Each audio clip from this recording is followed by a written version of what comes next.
Fala, meus filósofos e minhas filósofas. Meu nome é Eduardo Klinger, sou pesquisador em filosofia, criador do site do canal Eduardo Klinger, e hoje a gente vai entender o atomismo na filosofia de Epicuro. Para ficar mais claro, a gente vai fazer uma comparação do atomismo de Demócrito com o atomismo de Epicuro para entender as semelhanças e as divergências, ficando assim mais claro na mente de vocês. Antes de começarmos, eu preciso dar alguns recados rapidinho.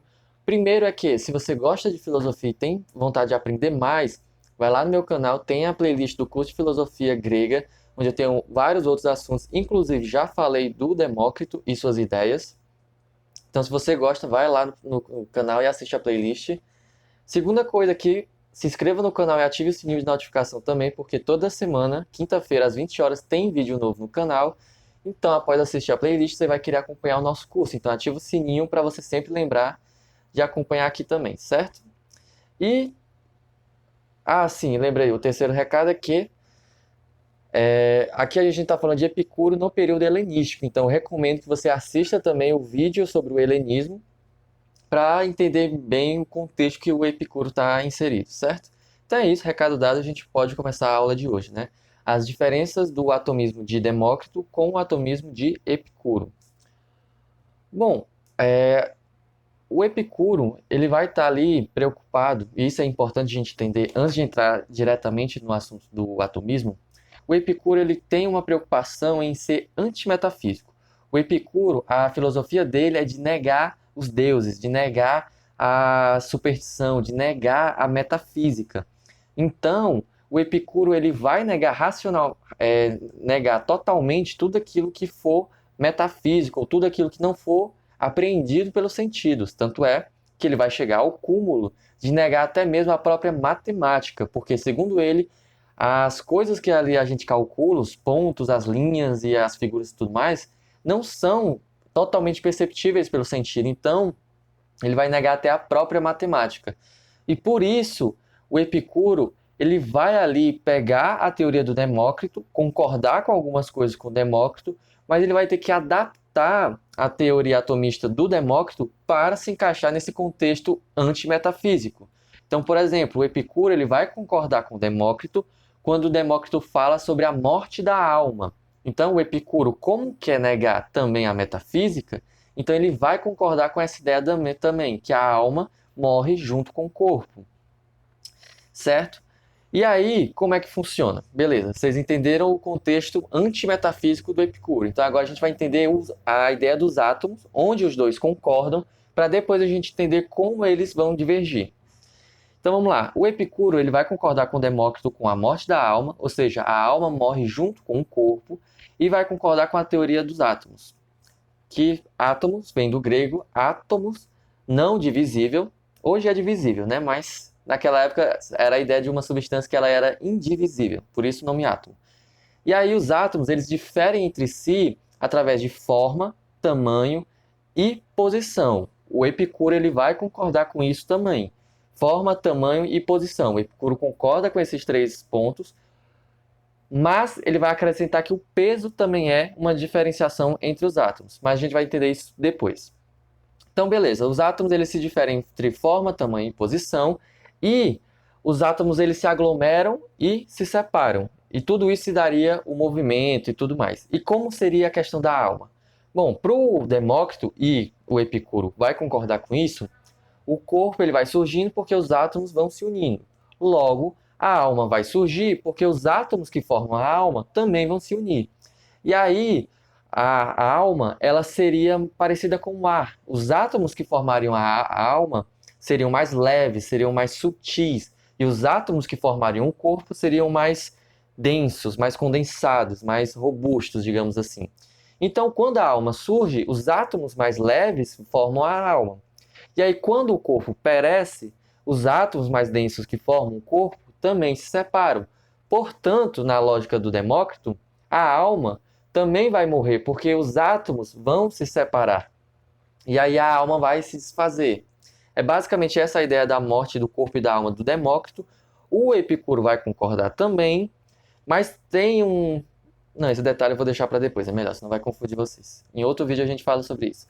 Então é basicamente essa a forma da morte da alma e do corpo. Quando se junta, nasce. Quando se separa, morre. E aí o Epicuro ele vai concordar também com isso, só que aí ele vai adicionar a questão do peso. Por quê? No Demócrito, agora a gente vai começar as diferenças. Na teoria do Demócrito, os átomos têm forma, tamanho e posição. O peso é uma questão relativa. Por quê? Porque de acordo com a forma, o tamanho e a posição dos átomos, é que vai surgir o peso dos átomos. Então, basicamente, todos os átomos teriam o mesmo peso. A questão é que, quando um átomo grande se junta com um átomo menor, ou que se junta numa certa posição, aí vão formando pesos diferentes entre os átomos. No Epicuro, a questão do peso não é mais relativa. Cada átomo vai ter o seu próprio peso. Então, você pode ter um átomo grande, um aglomerado de átomos com peso X. Porém, você pode ter um único átomo com o mesmo peso, entende? Então, o peso agora não é mais relativo. Se no Demócrito o peso era consequência do formato aglomerado dos átomos, no Epicuro o peso já é uma característica do próprio átomo, que também vai se modificando com a aglomeração e tudo mais, mas já parte da diferença do átomo em si, certo? E isso é muito interessante porque da ideia do átomo do Demócrito, a gente tem que lembrar agora a ideia antimetafísica do Epicuro. O Epicuro é antimetafísico total, e isso você tem que lembrar para poder compreender a filosofia do Epicuro. Por quê? Porque agora a gente vai entender como a filosofia atomista do Epicuro foi feita, ou planejada, ou filosofada, por assim dizer, com o objetivo de libertar a humanidade, ou de libertar a filosofia da metafísica. Por quê? Outra diferença do atomismo do Demócrito para o Epicuro é que o Demócrito ele vai ter uma noção meio 3D dos átomos. Então, os átomos estão assim, ó, para lá e para cá, para cima, para baixo, esquerda, direita, diagonal, tanto faz. Caralho de asa, a festa é solta. Beleza. No Epicuro é diferente, porque o Epicuro ele vai ter a ideia do vazio e do peso, e aí ele vai criar uma noção de queda. Os átomos, eles caem. Diferente do Demócrito, que eles são agitados para um lado e para o outro, no Epicuro os átomos caem em linha reta. Eles caem assim. E aí qual é o problema disso? Se você solta um corpo e ele cair assim, ele só vai mudar a direção caso haja uma outra força. Isso é física, certo? E aí que está o grande borogodó do Epicuro. Por quê? Para poder ter movimento, pois caso os átomos continuassem caindo dessa forma, não haveria movimento, ou melhor, não haveria mudança no movimento, seria uma trajetória linear. Para haver essa mudança, o Epicuro vai criar a ideia de desvio. E isso é muito interessante, porque o átomo, ele cai assim, simplesmente ele faz assim. Ele muda a sua própria trajetória por conta própria e não por outra força. E aí quando o átomo faz isso, ele se junta com outro, ou se separa, ou se junta com um aglomerado. Então os átomos caem, mas eles podem mudar a sua própria trajetória por vontade própria. Vontade sim, né? Por questão própria. E isso é chamado de desvio. E por que o Epicuro está preocupado com esse desvio? Porque esse desvio ele seria arbitrário. E qual é a importância de ser arbitrário? Lembra que o Epicuro ele é antimetafísico, ele é contra os deuses, ele é contra essa ideia de um mundo das ideias. Portanto, quando os átomos são capazes de fazer um movimento arbitrário, esses mesmos átomos mostram que eles são livres.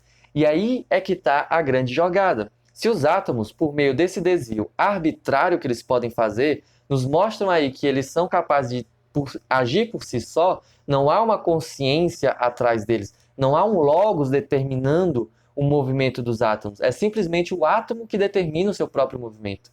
Sendo assim, você já pode, a partir da teoria do átomo epicurista, associar isso também à autonomia humana. Porque se os átomos eles podem fazer o seu próprio desvio, eu, como ser humano, também posso fazer. E aí eu me desagrego da ideia do logos que determina tudo, eu me desagrego da ideia dos deuses determinando a minha própria vida. Isso é um pensamento muito comum entre os gregos, não tanto entre os filósofos, que vão dar ali uma ajeitadinha, mas entre a população grega era muito comum. Se eu tenho sorte é porque os deuses me beneficiaram, se eu tenho azar é porque os deuses me castigaram. Os filósofos vão determinar esse azar ou sorte a própria logos, Deus e tudo mais, e o Epicuro não, ele vai acabar com tudo isso. Se os átomos são livres, eu também sou livre, porque eu sou feito de átomos.